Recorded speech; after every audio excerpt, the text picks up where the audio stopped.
Messieurs et dames, bienvenue à cette nouvelle édition de votre magazine préféré, Gros Plan.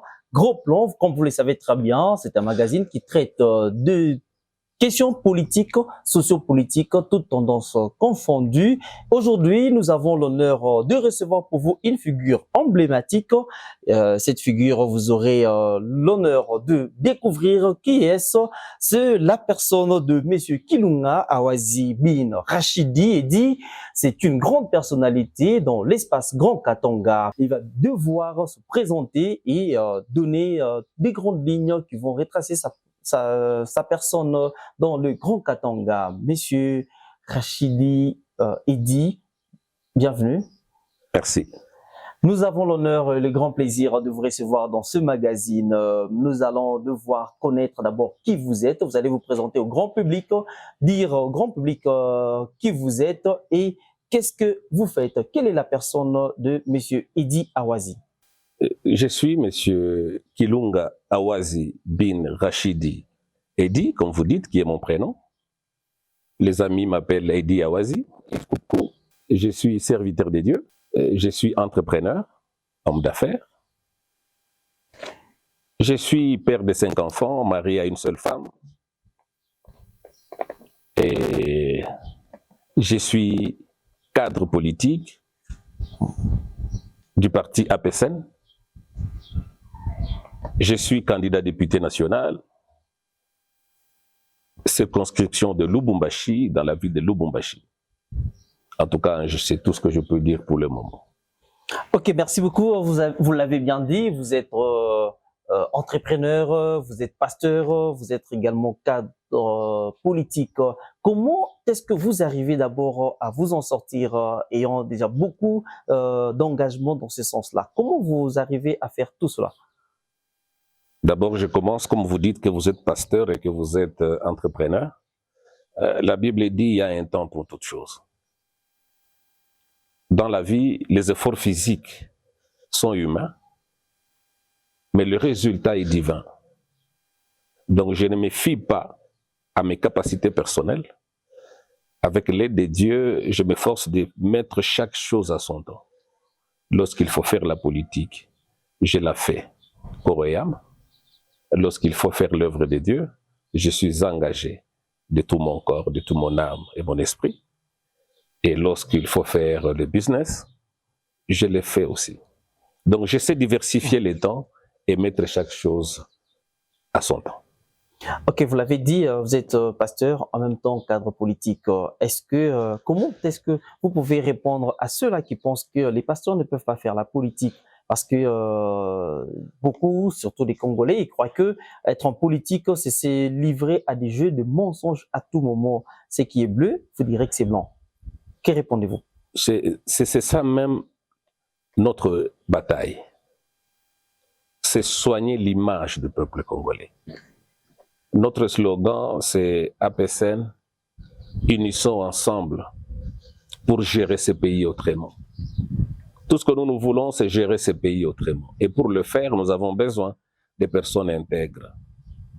Des personnes intègres, si vous lisez, même dans la parole de Dieu, il y a eu les temps que le monde était géré par des rois, et tous ces rois-là que Dieu choisissait n'étaient que des hommes de Dieu. Donc, je ne trouve pas quelque part où la politique, c'est... Bien sûr, le monde a vraiment tari l'espace politique, avec le mensonge, des promesses non réalisées, des gens qui ont mené la démagogie dans la politique. Voilà, comme je vous ai dit au début, que c'est notre vraiment bataille, que nous voulons soigner l'image et la gestion de ces pays, amener le peuple congolais à croire qu'il y a encore des hommes qui peuvent gérer ces pays et un bon père et un bon responsable. Vous voulez soigner l'image de ce pays, nous allons y arriver. Comment est-ce que vous allez vous y prendre? Mais avant tout, nous voulons d'abord savoir comment est-ce que vous avez commencé votre carrière politique. Est-ce que vous pouvez nous tracer dans quelques lignes ce qui vous a motivé et comment est-ce que vous avez débuté la carrière politique? Honnêtement, j'ai commencé à m'intéresser à la politique depuis mon jeune âge. Parce que je me souviens déjà aux humanités, j'étais membre de l'UDPS. Trop jeune. Depuis lorsque la démocratie a commencé dans ce pays, il y avait un vent de la jeunesse. Et j'étais aux humanités à l'époque, et directement, j'étais membre de l'UDPS. J'arrivais dans le réunion. Et c'est dès lors que j'avais eu les goûts. Mais après, que je suis entré dans autre chose. Mais voir à la manière dont ce pays est géré aujourd'hui, lorsque nous voyons la souffrance du peuple congolais, comment les gens vivent, je me suis dit, si nous pouvons rester seulement en train de parler dans nos coins, cela ne sera jamais entendu par personne. Tout ce que nous pouvons faire, c'est aussi se lancer dans la gestion des affaires publiques de ce pays. Et la gestion de la chose publique ne se fait que dans la politique. Et voilà pourquoi vous nous voyez aujourd'hui. Nous sommes en train de tout faire pour que nous puissions aussi participer, que notre histoire entre aussi, qu'on puisse aussi parler de nous dans la gestion, la bonne gestion de ce beau pays que Dieu nous a donné, que nous avons tous l'obligation. Même Dieu, lorsqu'il a créé Adam et Ève, il a donné le devoir de cultiver, de soigner, de garder les jardins. Et c'est la chose que Dieu nous a donnée, qui est la République démocratique du Congo, cette terre de nos ancêtres. Nous avons tous l'obligation de garder cette terre, de la cultiver et de la rendre plus belle qu'elle est aujourd'hui. Vous avez commencé par comment? Vous avez dit que vous avez commencé par l'UDPS. C'était où? Ici à Lubumbashi. J'ai commencé l'UDPS, nous étions trop jeunes, et on faisait nos réunions sur l'avenue Kassai, coin Djamena, c'est là où il y avait notre permanence à l'époque. On allait là-bas, on se réunissait trop jeunes. Et on ne savait même pas. On allait, c'était un mouvement, tout fois après l'Impair, on allait, c'était un mouvement de masse qu'on faisait toujours pour entrer, sans savoir, sans vraiment avoir les combats avec nous. C'est après qu'on a réalisé qu'on peut aussi gérer ce pays d'une manière autre. Vous avez réalisé que vous pouvez gérer aussi ce pays, mais qu'est-ce que vous avez vu concrètement, qu'est-ce qui ne marchait pas, qui vous a vraiment touché au cœur afin que vous puissiez prendre la décision d'entrer dans la chose et gérer ensemble ce pays? Ce pays a des problèmes dans beaucoup de secteurs. Dans beaucoup de secteurs. Moi, personnellement, j'ai évolué dans les secteurs miniers, dans l'artisanat. J'ai évolué aussi dans l'agriculture. J'ai trouvé que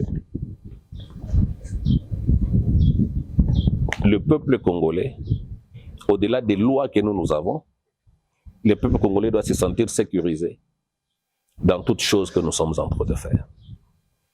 Aujourd'hui, je vais vous dire la vérité, la division des mines est ici et que les jeunes achètent des cartes comme exploitants artisanaux. Il y a des coopératives qui sont créées pour encadrer ces jeunes artisanaux, mais en réalité, ces jeunes-là n'ont même pas une place pour travailler. Y a-t-il pas de loi qui donne droit au peuple congolais de travailler dans leur propre terre?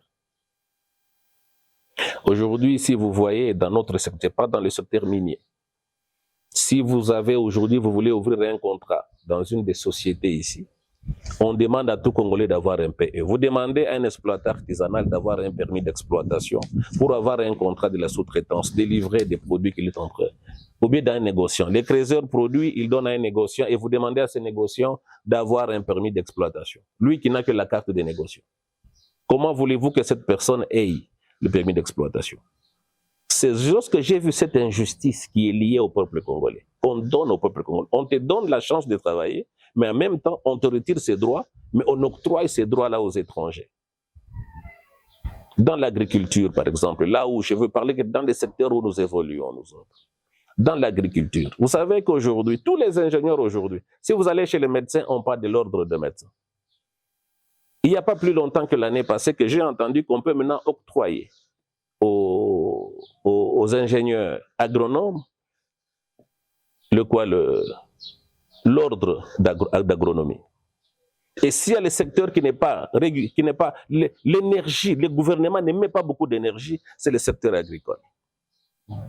Si aujourd'hui on mettrait cette même énergie qu'on est en train de mettre dans le mine, on le mettrait aussi dans le secteur agricole, ce pays ne mourrait jamais de faim. Voilà un peu des choses que nous voulons personnellement, que moi personnellement, ensemble avec la PSN, que nous voulons gérer ces pays. Prouver au peuple congolais. Si vous dites à un jeune Congolais aujourd'hui de faire l'agriculture, il va dire que c'est pour de grandes personnes. alors que ces pays ne peuvent jamais se développer sans l'agriculture.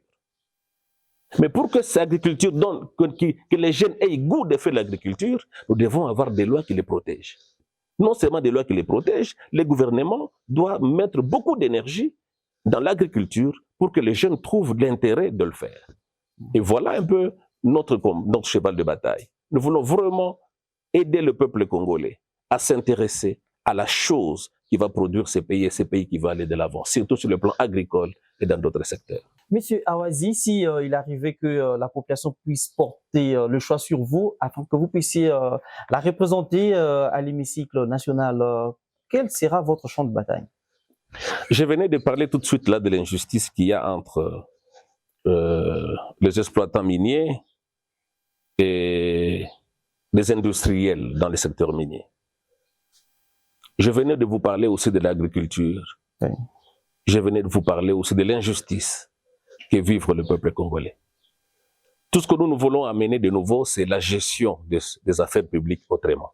Comment gérer autrement? Ce pays a droit à une bonne vie, à offrir une bonne vie à son peuple.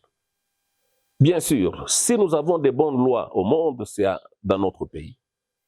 Mais les lois là ne sont pas, l'applicabilité de ces lois est vraiment cause un problème. C'est parce qu'il n'y a pas de lois, police, qui suivent des lois qui sont légiférées. Vous votez aujourd'hui des lois qui protègent la sous-traitance, mais il n'y a pas la loi qui va suivre comme inspecteur pour protéger la loi police, pour suivre ceux qui œuvrent dans les secteurs. Pensez-vous que ça sera facile comme ça? Il y a toujours un début pour toute chose. Ouais. Aujourd'hui, nous voulons, je peux vous dire une chose. Dans l'octroi du marché public, il y a beaucoup de contrats qui sont donnés de gré à gré, ce qui n'est pas mauvais. Il y a aussi des lois qui sont prévues dans quelles conditions le gouvernement peut donner de contrats de gré à gré.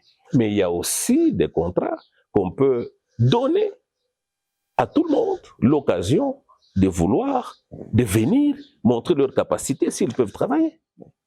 Mais non, je vais vous dire une chose. Aujourd'hui, vous donnez un contrat. J'aimerais faire la route. J'aimerais arranger ici chez vous votre télévision. Je viens, cette télévision est une télévision d'État. J'aimerais acheter des caméras, mais je me retrouve pour acheter des caméras. Je donne à quelqu'un qui n'a jamais connu des caméras. Vous me donnez, moi, d'aller acheter ces caméras. Comment je vais connaître les bonnes caméras qu'il faut acheter? Voilà le problème. Donc, si nous voulons gérer ces pays autrement, c'est si nous voulons donner, par exemple, pour faire les routes, nous allons donner à des bonnes sociétés qui ont l'expertise et qui peuvent faire des routes. Si nous voulons donner les contrats des peintres, les maisons, nous allons donner l'expertise à des personnes qui qualifiées à peine des maisons. Nous voulons amener une autre gestion de ces pays. Nous voulons amener des lois qui peuvent permettre la gestion, la bonne gestion de ces pays. Bien sûr, ça ne sera pas facile, comme vous venez de le dire, mais aussi, ça ne sera pas impossible. Ça ne sera pas impossible, vous l'avez dit, mais sur votre champ de bataille, je vois déjà que vous aurez des pots de banane parce que vous dites, vous l'avez bien dit, généralement, il y a des contrats qui sont donnés aux expatriés au détriment de la population congolaise. Votre champ de bataille sera de mettre vraiment le Congo aussi à une place où il sera quand même aussi considéré. Alors, face à cela, comment est-ce que vous allez vous y prendre? Parce que généralement, le Congolais aussi, il a brillé par un comportement qu'il ne respecte pas ce qu'il est. Ça veut dire, lorsqu'on va lui donner un contrat, il ne va pas vraiment l'exécuter comme il se doit, il va partir. Il va plutôt, lorsqu'on sait qu'on connaît vos copies, ce sont des détournements. Comment est-ce que vous allez, quel mécanisme allez-vous mettre pour arriver à contourner ce fléau? Je venais de parler ici de l'applicabilité de la loi. Aujourd'hui, il y a des lois qui protègent la chose publique. Si quelqu'un a un contrat, il trouve un contrat, il vole l'argent, il y a des lois qui sont prévues.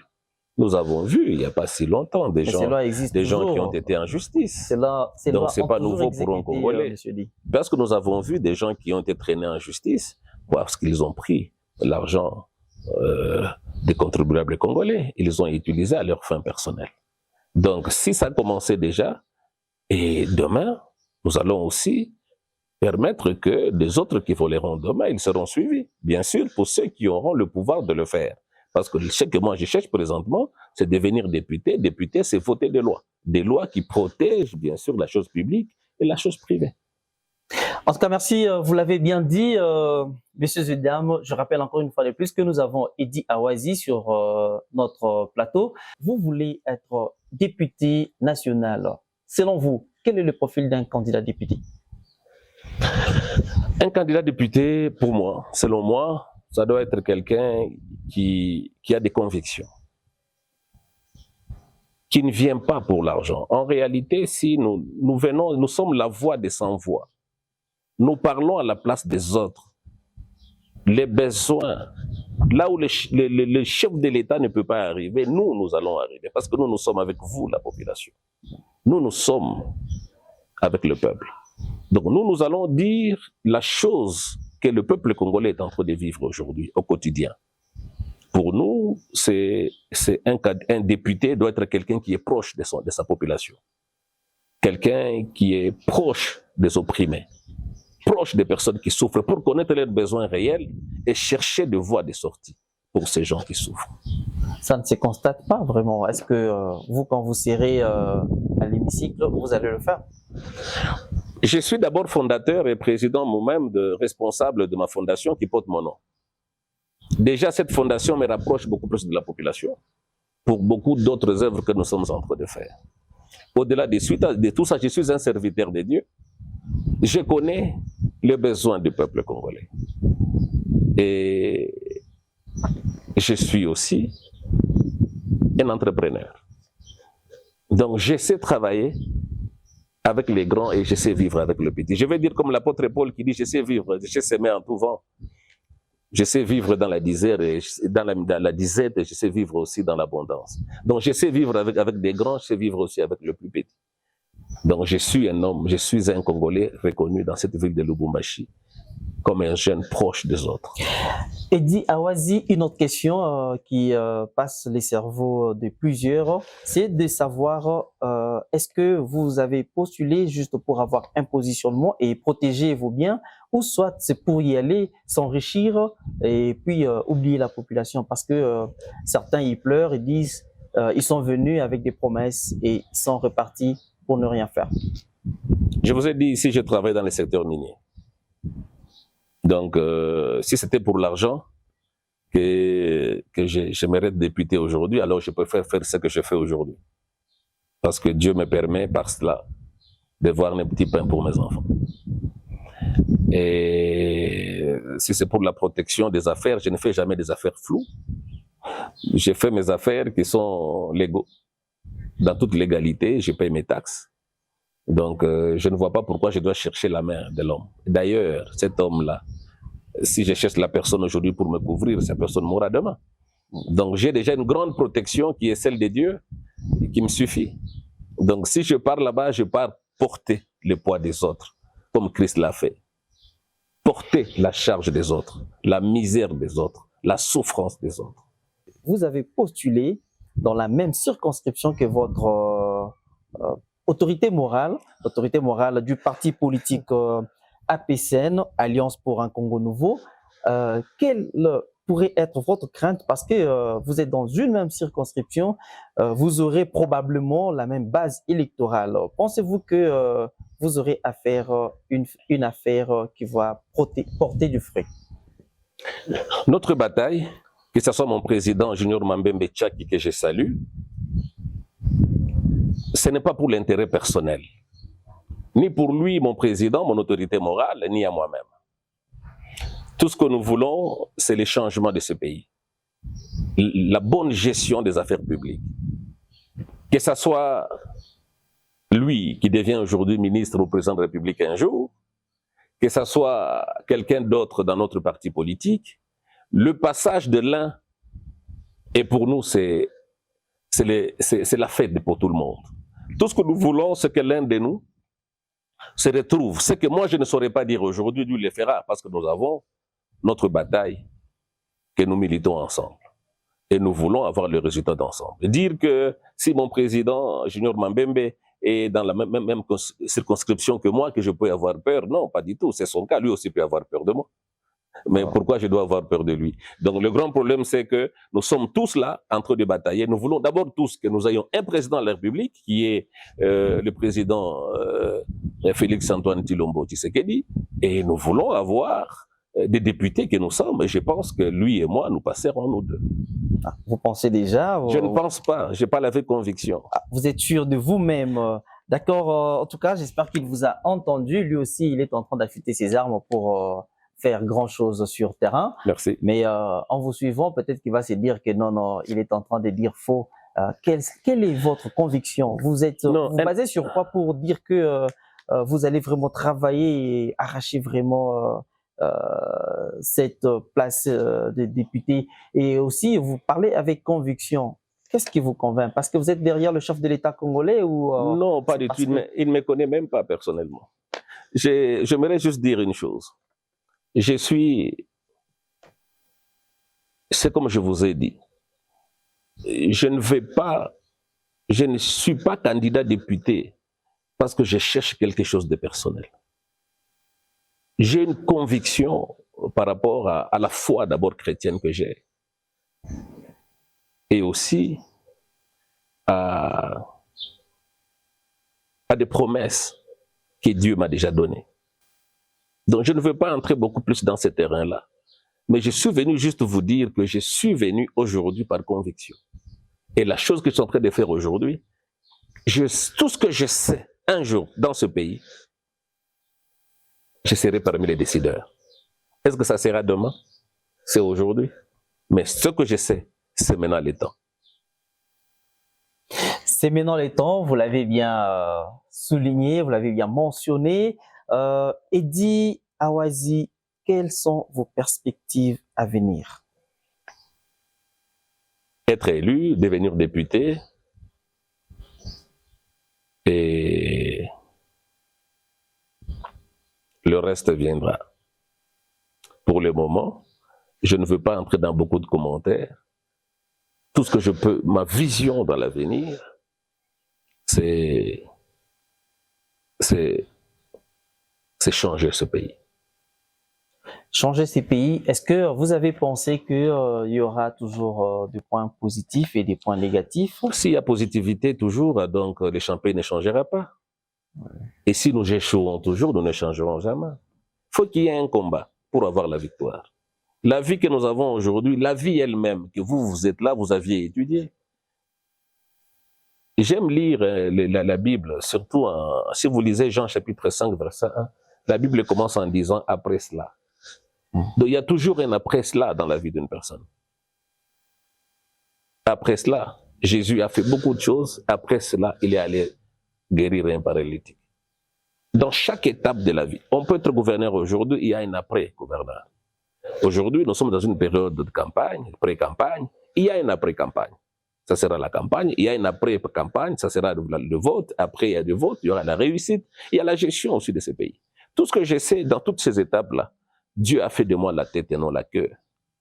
Je suis là pour vaincre. Toute ma vie, je n'ai jamais échoué. Dieu m'a donné cette capacité de toucher du sable et de changer en or. Je ne touche à rien qui échoue. Merci beaucoup. Vous êtes tellement convaincu. Vous venez d'ouvrir déjà une parenthèse par rapport à la campagne. Parlons-en déjà.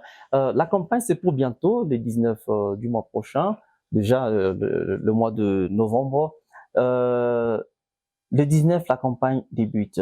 Comment est-ce que vous allez vous en prendre? Parce que la population congolaise est déjà, je peux dire, déjà embourbée dans une politique telle que, parce que ceux qui donnent le voix, c'est les communs de mortels. Ils sont habitués à des partages d'argent, à des distributions de t-shirts et j'en passe les meilleurs. Est-ce que vous trouvez que c'est une bonne façon de faire la campagne ou il faudrait plutôt se jeter dans une éducation civique de la population congolaise? Pendant un mois, on ne peut pas donner suffisamment d'éducation civique et changer tout un peuple. Dire que je ne ferai pas de polo, je suis un menteur. J'en ferai aussi. Mais je ne peux pas promettre au peuple congolais ce que je ne ferai pas. Moi, je n'ai jamais été même chef de rue, ni chef d'avenue. Et vous voulez que je dise au peuple congolais, je ne saurais pas le faire. Et même ceux qui viennent et qui leur donnent ces choses-là, est-ce que le peuple leur demande où est-ce que vous aviez trouvé ça? Moi, en tout cas, je conseillerais à ces Congolais, quand on vous donne l'argent, prenez et bouffez. Mais choisissez des personnes qui vont faire de ces pays un grand pays. Des personnes capables, des envoyés de Dieu. Des gens qui ont la capacité d'amener du nouveau, des choses nouvelles dans la gestion des affaires publiques. Et je sais que j'aurai aussi ma manière de faire ma campagne. Je ne peux pas donner toutes mes stratégies ici, de peur que les gens utilisent, bien sûr, mais tout ce que je sais, je suis déjà proche des populations. Moi, je ne vois même pas ce que je vais encore leur dire, parce que je suis déjà proche des populations et proche de ces peuples-là, et mes électeurs, je les connais déjà. C'est tous les Louchois.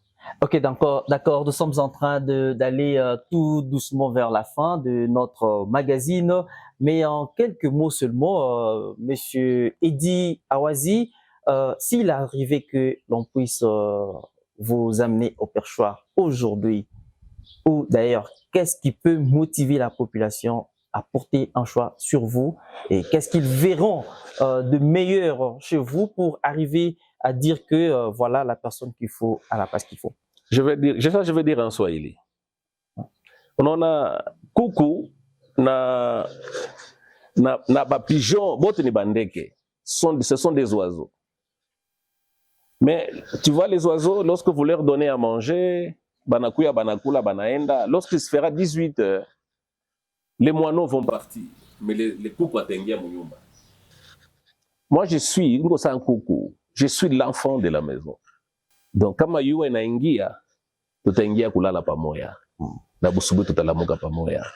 Donc, le peuple congolais me fasse confiance comme ces coqs-là, qui chantent le matin comme je suis en train de chanter maintenant, pour demander leur main, pour demander à leur dire que votre fils est là, au moment opportun, la période de campagne, je viendrai vers vous vous dire ce que je suis capable de faire, comme vous le savez déjà, ce que nous sommes capables de faire pour le peuple congolais. Et pour le moment, tout ce que nous pouvons dire, que nous les saluons. Nous pouvons leur dire de nous faire confiance au moment opportun. Nous allons venir, nous allons vous montrer notre numéro, nous allons vous montrer ce que nous serons capables de faire et ce que nous voulons que vous puissiez nous donner au retour. Messieurs et dames, c'était votre magazine Gros Plan, un magazine qui traite de l'actualité sociopolitique du pays. Aujourd'hui, nous avons reçu sur votre plateau une personne de renom, une figure emblématique qui a vanté ce qu'elle est. Et ben, vous l'avez bien suivi. Aujourd'hui, nous sommes en étape de pré-campagne. Pendant la campagne, nous reviendrons encore pour vous donner de plus amples détails. Et là, il va vous donner toutes les stratégies qu'il aura mises en place pour arriver à atteindre ses objectifs. Kilunga Awazi Bin Rachidi Eddy, c'est votre nom complet. Merci, ça a été un plaisir pour nous de vous recevoir sur ce plateau pour ce magazine. Est-ce que vous avez un mot pour la fin? Pour la fin, je voulais seulement dire que Batoto Yakatanga, comme vous le savez, ni comme Totoenu, je suis là. Tuko Nachunga, tuko candidat député national. Wakati itakuya ya kufanya kampanye itaanza au mois de novembre, le 19. Tutakuya kumionesha maambition yetu vile munaijua na tunalomba tu wakati itaenea ile mwe peke mtufanye confiance na tupande kupeleka nchi kumbele. Mungu amibariki wote. Et voilà, nous sommes arrivés à la fin complète de ce magazine. Nous sommes très contents de vous avoir nombreux devant vos écrans. Vous nous avez suivis. Nous sommes sur Molière Télévision. Partout où vous nous recevez, nous vous disons merci. Merci beaucoup de nous être toujours fidèles. C'est ce magazine, le meilleur des magazines que vous avez toujours aimé. Pour tout commentaire, vous verrez sur les numéros affichés au bas de l'écran. Et sur notre page YouTube, vous allez retrouver toutes les émissions qui ont été passées dans ce magazine que vous aimez très bien. Gros Plan. Au revoir.